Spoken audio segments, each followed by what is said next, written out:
Bismillahirrahmanirrahim. Alhamdulillah rabbil alamin wa bihi nasta'in ala umuri dunya waddin.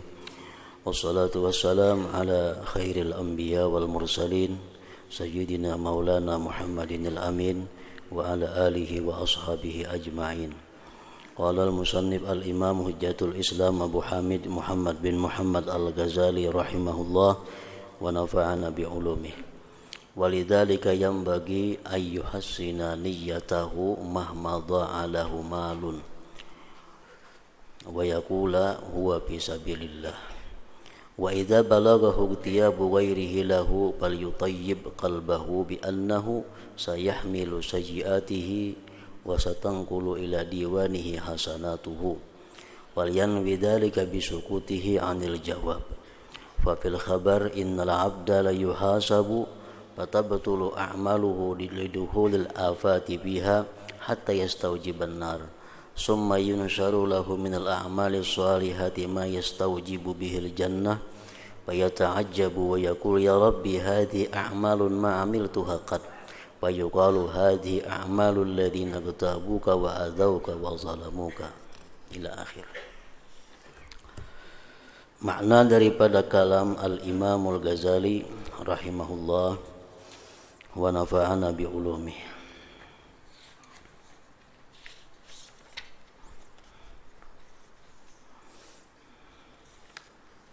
Karena itulah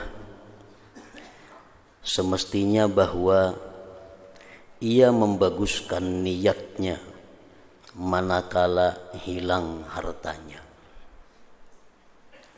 Orang yang kehilangan harta, baik diambil maling atau tercicir di suatu tempat sehingga kehilangan hartanya, orang tersebut alangkah baiknya dia berkata itu di jalan Allah. Artinya harta yang tercicir tadi dijadikan fi sabilillah.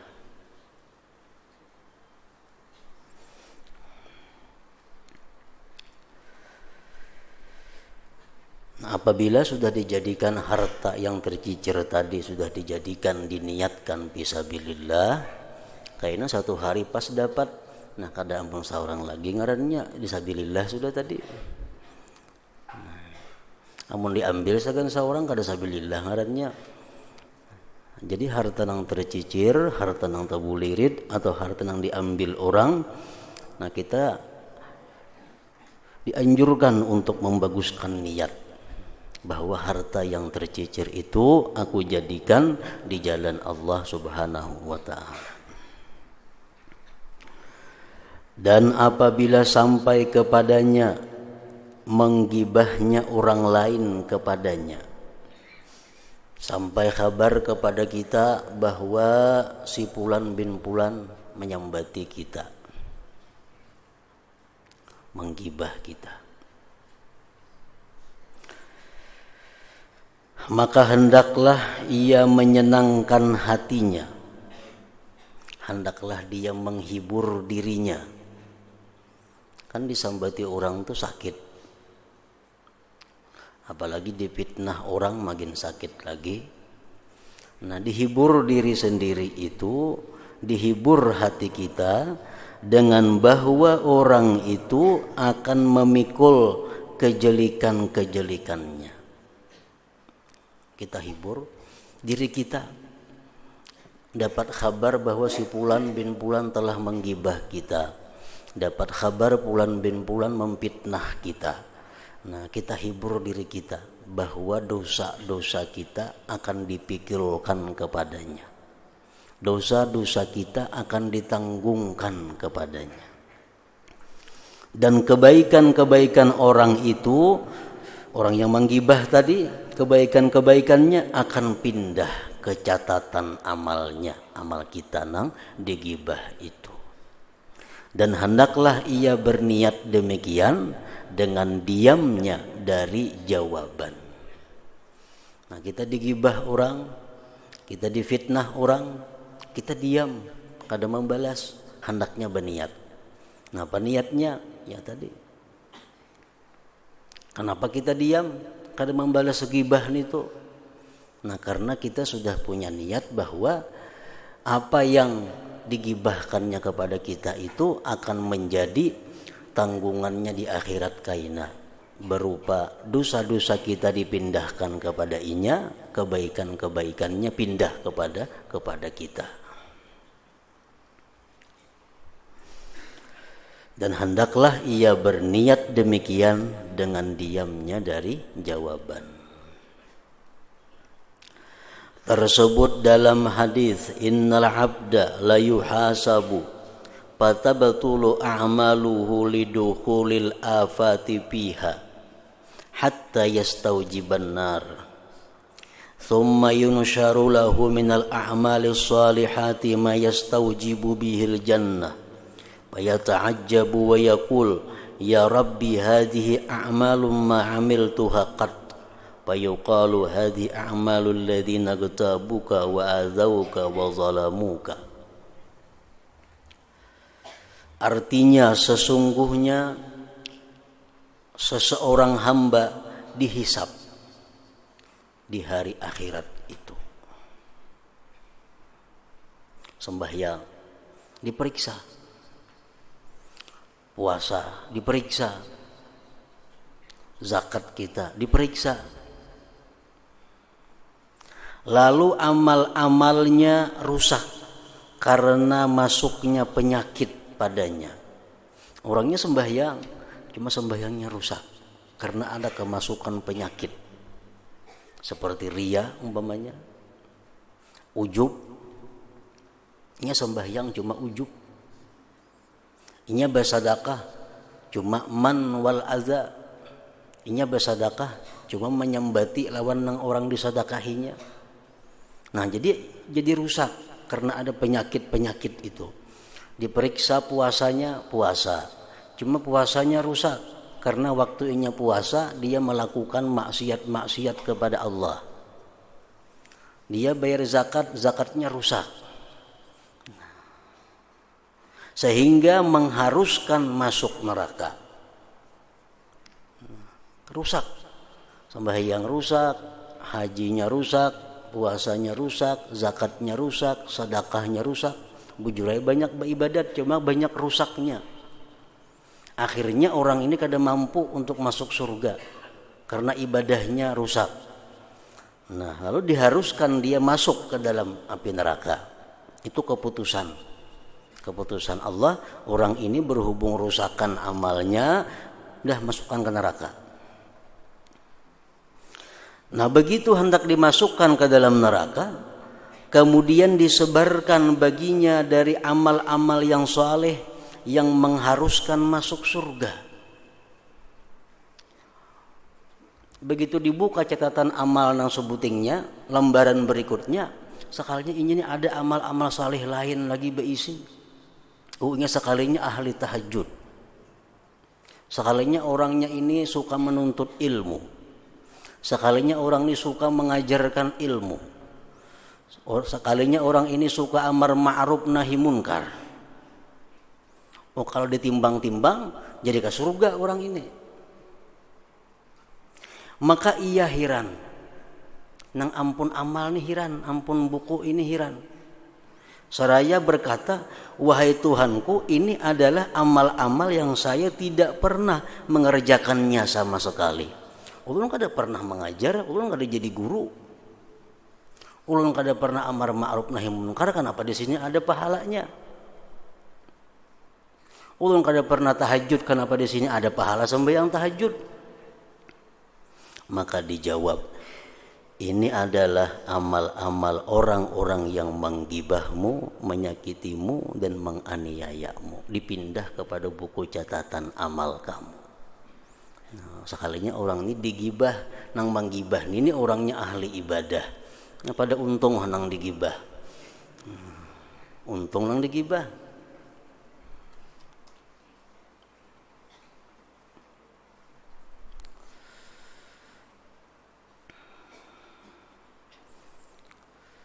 Nah, jadi hendaknya apabila sampai kepada kita berita-berita, kabar-kabar bahwa orang menyembati kita, orang menggibah kita, kada perlu dilayani.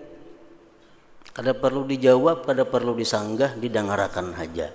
Ini menhabiskan kunciannya ampeha menggibah. Namun kita macam itu karena amal kebaikannya pindah kepada kita, amal buruk kita pindah kepada catatan amalnya di akhirat kaina. Nah sebaliknya macam itu juga di akhirat umpamanya kita periksa catatan amal kita, di situ ada minum arak, maka kita kada usah minum arak. Kenapa ada dosa minum arak? Di situ ada catatan dalam buku itu bahwa kita memakai amas laki-laki nih. Maka tidak ada pernah beramas, kenapa ada? Oh sekalinya kita menggibah orang nang minum arak, menggibah orang nang memakai amas, dosanya tak pindah kepada kita. Nah jadi hiburlah, tenangkanlah diri kita yang merasa digibah dengan demikian tadi. Dan dalam sebuah hadis disebutkan innal abda la yuwafi yaumal qiyamah bihasanati amsalil jibal law khalasat lahu ladakhalal jannah fayati wa qad zalama hadza wa syatama hadza wa daraba hadza fayuqtassu li hadza min hasanatihi wa li hadza min hasanatihi hatta la yabqa lahu hasanah fataqulul malaikatu qad faniyat hasanatuhu wa baqiya talibun fayaqulullah alqu alaihi min sayyiatihim thumma suqqu lahu sakkan ilan nar. Artinya sesungguhnya hamba itu kelak didatangkan pada hari kiamat dengan amal kebaikan seperti gunung-gunung, amal haji, amal umrah, amal sedekah, amal macam-macam yang seandainya murni baginya niscaya ia masuk surga. Seandainya amal-amal kita ini kada bermasalah, kita bisa masuk surga karena banyak berisi amal kebaikan. Pemuasa ada lawan inya, tahajud ada lawan inya, sosialnya ada lawan inya, semuaan lengkap. Lalu ia datang di mana ia telah menganiaya orang. Tapi dalam dunia inya pernah menzalim orang, belum sempat minta halal mati. Mencaci orang, menggibah orang, belum sempat minta maaf, minta ridha, mati. Dan memukul orang ini. Maka diambil untuk orang ini dari amal kebaikannya dan untuk orang ini dari amal kebaikannya sehingga tidak tersisa amal kebaikan baginya. Habis dibayarkan hutang kebanyakan. Para malaikat berkata, ujar malaikat, telah habis amal kebaikannya dan masih tersisa orang-orang yang menuntut. Amal sudah habis ya Allah dibayarkan nah. Maka banyak lagi antrian yang menuntut sidin ini. Maka Allah Ta'ala berfirman, limparkan atasnya dari kejelikan-kejelikan mereka. Sudah habis bebayar kita kada cukup, dosa orang kita tanggung. Kemudian hantamkanlah kepadanya dengan hantaman ke neraka. Akhirnya dia didorong sehingga masuk ke dalam api neraka. Karena habis modal, takakat.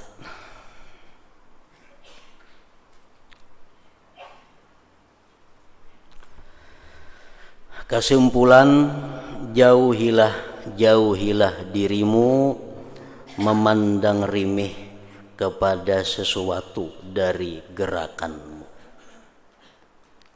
Gerakanmu, lirikan matamu, jangan dianggap rimeh.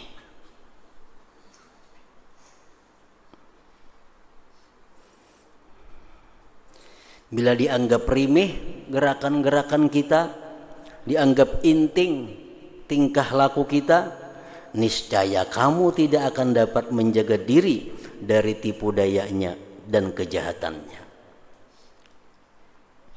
dan tidak akan dapat menyiapkan jawabannya pada hari pertanyaan dan hisab.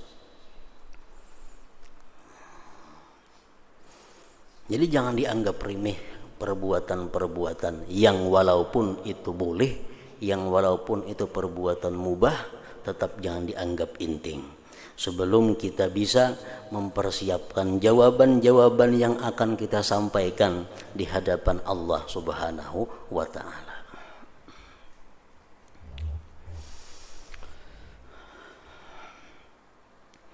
Para ulama-ulama terdahulu mengajarkan kepada kita tentang pekerjaan kita sehari-hari.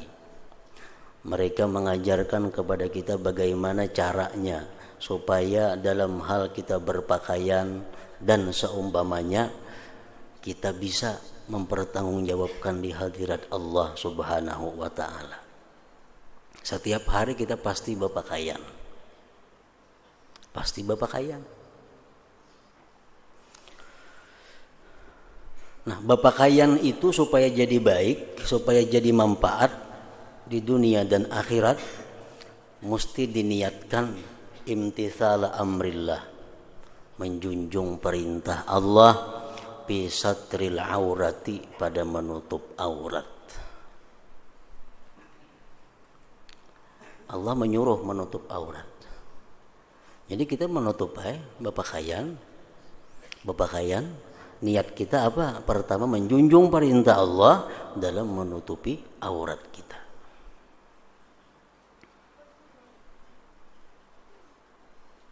Nah, pakaian ini banyak kita berisi. Tentu ada selembar.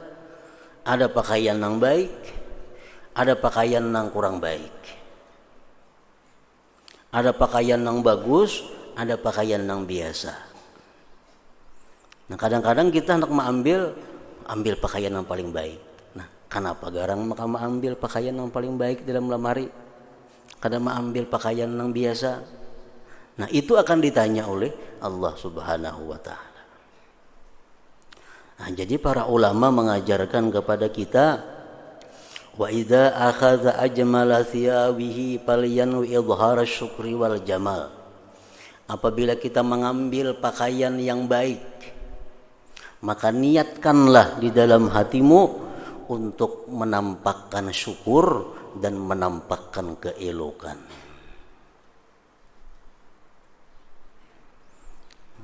Hendak memakai baju yang baik hari ini,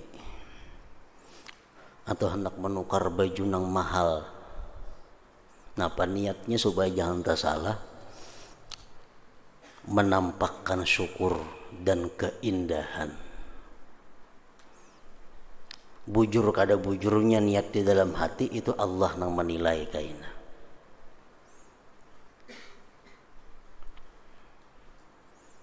Ambil pakaian yang baik, niat kita apa? Supaya indah, supaya baik, supaya elok, dan menampakkan syukur kepada Allah.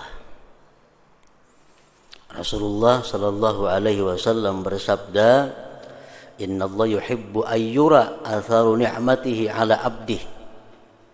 Allah Ta'ala itu suka bahwa dilihat bekas nikmatnya atas hambanya. Kalau kita bisi duit salam hari tahulah orang. Kadangnya tahu orang, mau disimpan dalam kamar duitnya. Nah, Allah kada katuju nikmat itu kada kelihatan orang. Kalau kita tukarakan pakaian yang baik, perhiasan yang baik, nikmat Allah jadi kelihatan pada diri kita. Nah, Allah katuju nikmat itu dilihat orang. Nah, jadi kita memakai pakaian yang bagus-bagus itu niatnya apa? Supaya dilihat orang, nikmat Allah ini ada padaku. Itu ngarannya izharus syukri, menampakkan syukur. Nah, Allah suka bahwa dilihat bekas nikmatnya Allah atas diri hambanya. Ini tentu halnya sifatnya yang boleh, amun nang haram kada kau dikisah itu. Nang haram kita sudah tahu kada kau dirubah dengan niat nang macam apapun. Ini nang perkara boleh atau perkara nang sunnah, nang ibadah. Nah, jadi niat kita menampakkan syukur dan keelokan. Rasulullah bersabda, "Innallaha jamil yuhibbul jamal." Allah Ta'ala itu elok dan Allah suka akan yang elok-elok, suka akan yang indah-indah. Nah, jadi kada salah kita nukar baju nang larang, nukar apa kan nang larang, memakai apa kan nang larang. Asal niat kita bujur-bujur, bahwa itu semata-mata untuk menampakkan syukur agar nikmat Allah dilihat pada diriku dan menampakkan keelokan karena Allah suka dengan yang elok.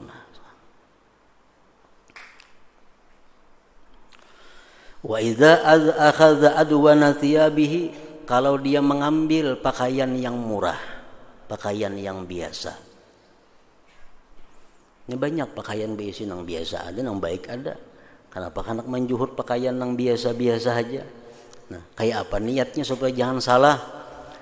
Paliyan witawadu'an lillahi ta'ala, hendaklah dia berniat tawadhu bagi Allah Subhanahu wa ta'ala. Niatkan tawadhu. Baju nang larang ada, nang sadang ada, nang murah ada.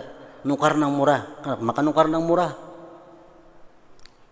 Padahal duitnya cukup segan nukar nang larang. Kenapa nukar nang murah? Bukan pamalar kada. Cuma hendak tawadhu bagi Allah Subhanahu wa ta'ala. Nah, Rasulullah bersabda, "Man tarakal libas tawadhu'an lillah wa huwa yaqdiru alaih, da'ahu Allah yaumal qiyamah ala ru'usil ashhad hatta yukhayyirahu min ayyi hulalil jannati sya'a yalbasuha." Ujar Nabi kita, siapa meninggalkan pakaian-pakaian elok, meninggalkan pakaian-pakaian mewah karena tawadhu lawan Allah, padahal dia mampu untuk membeli yang elok-elok itu, dia mampu membeli yang mewah-mewah itu, tapi kada mau semata-mata karena tawadhu, di akhirat kaina Allah panggil dia di hadapan para saksi-saksi dan Allah berikan dia pilihan dari pakaian-pakaian surga apa yang dia ingin pakai.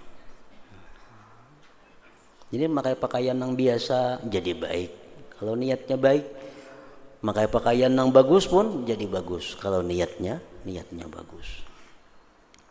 Nang kada baik itu kita nukar pakaian nang larang, memakai pakaian nang larang supaya harap pada orang. Nah itu nang kada bagus.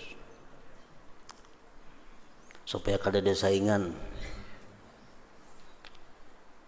Nah itu kada boleh. Padahal bapakaian itu baik, bapakaian itu boleh. Cuma karena niatnya hendak baagak tadi, niatnya hendak jangan disamai orang. Mun aku nukar nang 1,5 juta, orang banyak aja nang kawan nukar. Mun aku nukar nang 10 juta, orang kada kawannya nukar. Nah itu nang kutukar. Nukar pakaian nih. Nah itu iya nang jar Nabi kita, man labisa sauba syuhratin albasahullah yaumal qiyamah sauba madzallatin summa yaltahibu fihi ila pinnar. Summa yaltahibu fihi pinnar.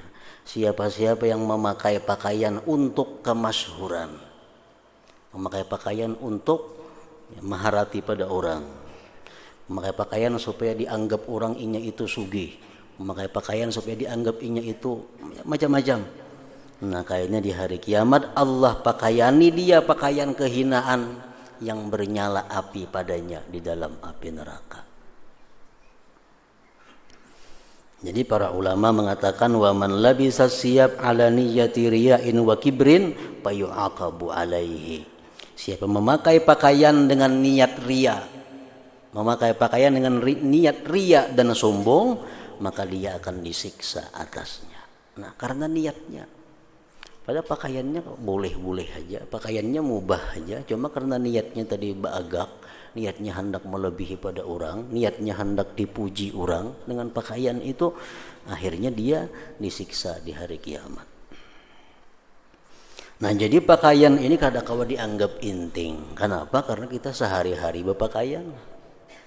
Mau saben hari niatnya salah, dosa di situ juga sering banyakkan sudah.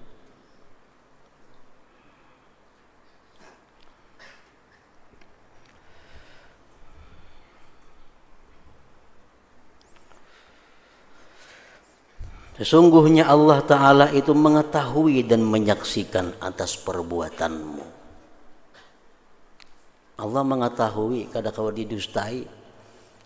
Kalau pang dimuntung aku niat karena larang ini supaya bersyukur, tapi di hati ada bercampur supaya agak ke Allah kadang-kala didustai, ini tuh tahu aja kayaknya ada hitungannya.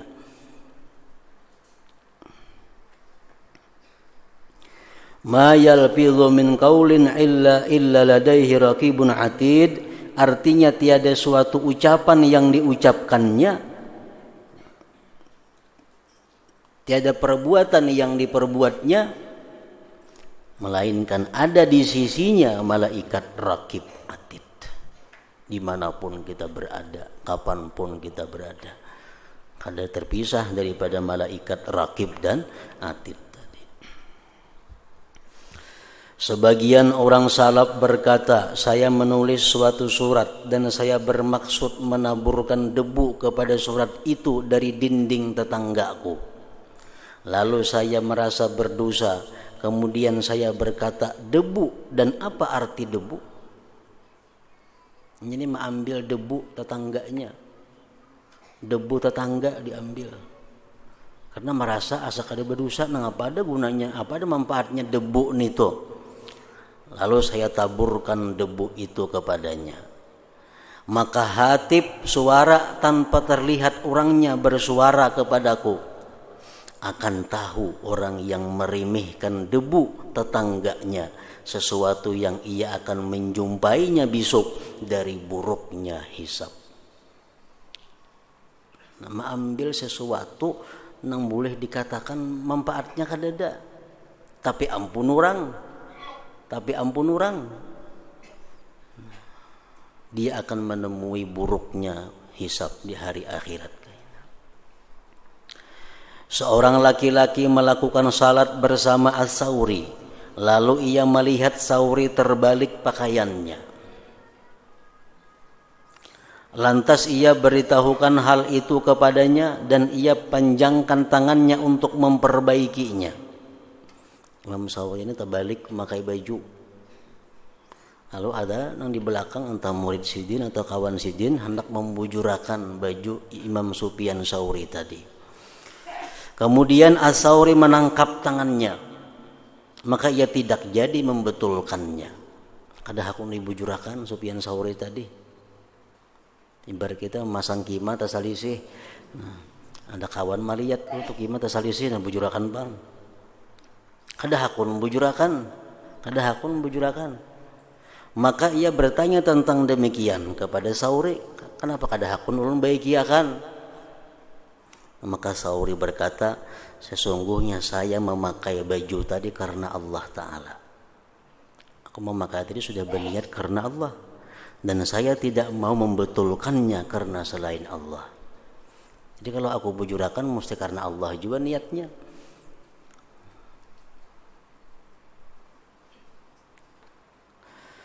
Al-Hasan berkata, sesungguhnya seorang laki-laki bergantung dengan laki-laki lain pada hari kiamat. Ada seseorang berpiruhut lawan seseorang lainnya di hari kiamat kaina berpiruhut. Lalu ia berkata, di antara aku dan kamu adalah Allah, ujarnya. Maka laki-laki yang menjadi tempat bergantung berkata, demi Allah, saya tidak mengenalmu. Apa yang berpiruhut lawan aku, kok ada patuh lawan ikam ini? Laki-laki yang bergantung tadi berkata, tentu ikam ada patuh lawan aku. Kamu telah mengambil sebuah batu bata dari timbukku, dan kamu telah mengambil sehelai benang dari pakaianku. Ada terasa. Maka ini dan contoh-contoh yang seperti ini dari kabar-kabar adalah memutung hati-hati orang-orang yang takut. Jangankan banyak yang kita ambil ampun orang, sehelai benang pun akan dipiruhutinya di hari kiamat kaina. Kalau kamu termasuk orang-orang yang mempunyai cita-cita yang teguh dan akal pikiran yang tidak termasuk orang yang tertipu, maka perhatikanlah dirimu dan telitilah hisab atas dirimu sebelum kamu diteliti. Siapkan jawaban-jawaban kita sebelum kita ditanya oleh Allah Subhanahu wa Ta'ala. Macam ulangan juga, emang sudah siap di rumah jawaban-jawaban, begitu sampai saatnya ulangan jadi mudah. Mau kadang mempersiapkan jawabannya, ya kayak itu kina. Dan intiplah hal ihwalmu dan janganlah kamu diam dan janganlah kamu bergerak selama tidak kamu pikirkan mula-mula bahwasanya mengapa kamu bergerak. Ikam hendak berjalan ke sana, kenapa garang tujuannya? Ikam kada tulak ke sana, kenapa garang sebabnya? Apa yang kamu maksud?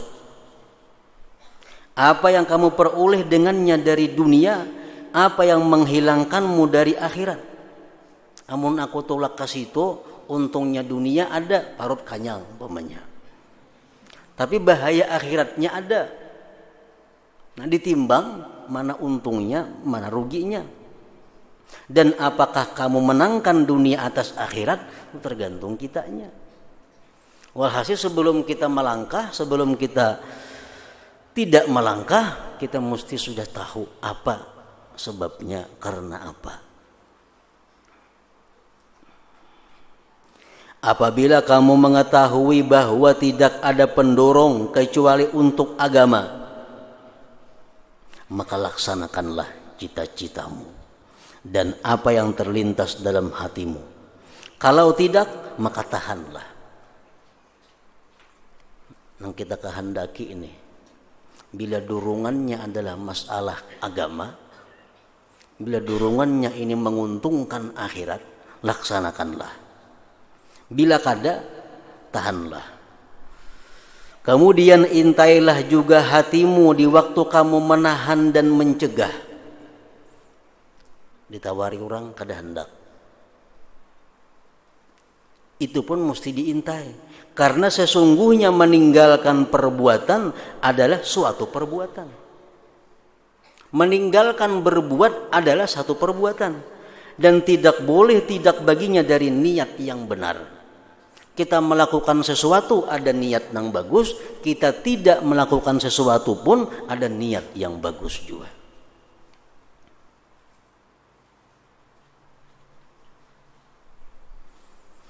Maka tidak seyogianya pendorong adalah hawa nafsu. Kada patut kita berbuat atau tidak berbuat kalau didorong oleh hawa nafsu yang tersembunyi, yang tidak diketahui. Dan janganlah kamu tertipu oleh zahirnya perkara-perkara dan kebaikan-kebaikan yang terkenal. Kebaikan-kebaikan yang masyhur, kebaikan-kebaikan yang mudah dilihat, didapat, jangan tertipu dengan itu. Karena mungkin di dalamnya tersimpan gerakan-gerakan hawa nafsu yang menggerakkan itu kebaikan. Dan pahamilah lubang-lubang dan rahasia-rahasia yang keluar dari sisi orang ahli tipu daya. Telah diriwayatkan dari Nabi Zakaria alaihissalam bahwa beliau bekerja membuat dinding dari tanah liat. Dan beliau adalah buruh dari suatu kaum. Lalu mereka menyediakan baginya roti. Karena beliau tidak makan kecuali dari hasil tangannya sendiri. Jadi beliau bagawi. Ada mengatakan tukang kayu, ada mengatakan tukang bangunan. Nabi Zakaria alaihissalam. Lalu sing bagawi. Rahatan bagawi membangun rumah orang itu disurungi ampun rumah roti. Disurungi roti.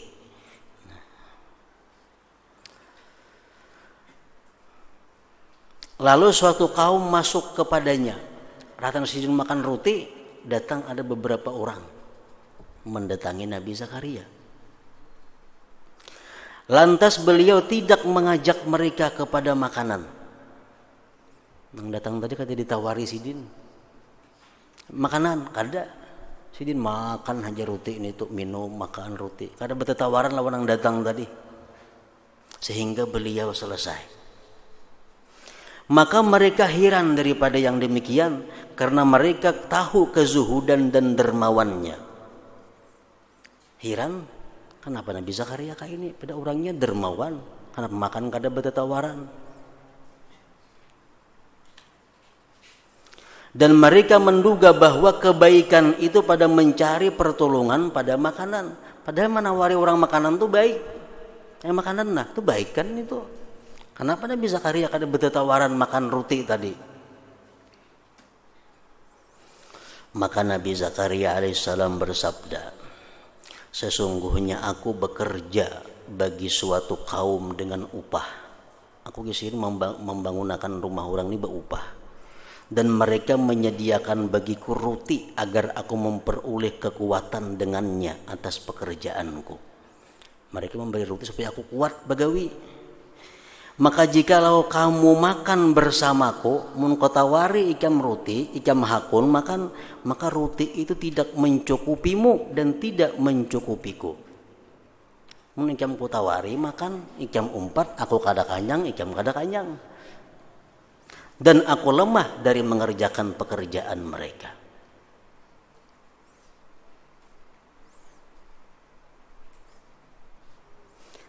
Nah, intinya apa dari kisah itu? Maka orang yang berpenglihatan hati begitulah memperhatikan pada batin-batin dengan nur Allah. Padahal menawari makanan satu kebaikan. Sesungguhnya kelemahan beliau dari bekerja adalah kekurangan dalam melaksanakan kewajiban. Dan meninggalkan ajakan kepada makanan adalah kekurangan dalam mengerjakan keutamaan. Kalau gisin kota wari ikam makanan roti ini bersama aku, ikam hakun, aku kada kanyang, aku jadi lemah bekerja, aku berdosa.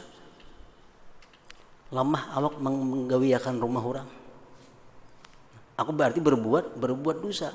Menyempurnakan gawian dengan sebaik-baiknya itu kewajibanku. Menawari ikam makan tuh urusan nang sunat. Mana baiknya ditarusakan? Tentu baik menarusakan nang wajib. Dan tidak ada hukum bagi perbuatan utama beserta perbuatan wajib. Sesuatu nang wajib kada kawa dikalahkan dengan perbuatan apapun. Nah ini contoh bahwa Sidin kada hendak berbuat nang sia-sia. Kada hendak berbuat sesuatu nang walaupun pada zahirnya baik, tapi dampaknya pengaruhnya membawa kepada lemahnya awak untuk mengerjakan bangunan. Nah itu merupakan kewajiban Sidin. Nah ini artinya perkara yang penuh dengan tipu daya. Ini perkara yang penuh dengan kehati-hatian. Bila kurang melihat dengan cahaya Allah, ya kayak tadi. Yang penting tawari kawan dulu makanan, roti. Biar kakaknya nggak kada kah. Nah karena kada nawari kada baik, padahal itu adalah salah. Kita menawari perbuatan yang sunat, tapi menyempurnakan gawian orang perbuatan yang wajib. Sebagian mereka berkata, saya masuk menghadap Sufyan. Bailang kepada Sufyan dan ia sedang makan. Sufyan sedang makan. Maka ia tidak berbicara denganku. Hira-hiran aja kada apalagi menawari. Sehingga ia menjilati jari-jarinya sampai tuntung makan.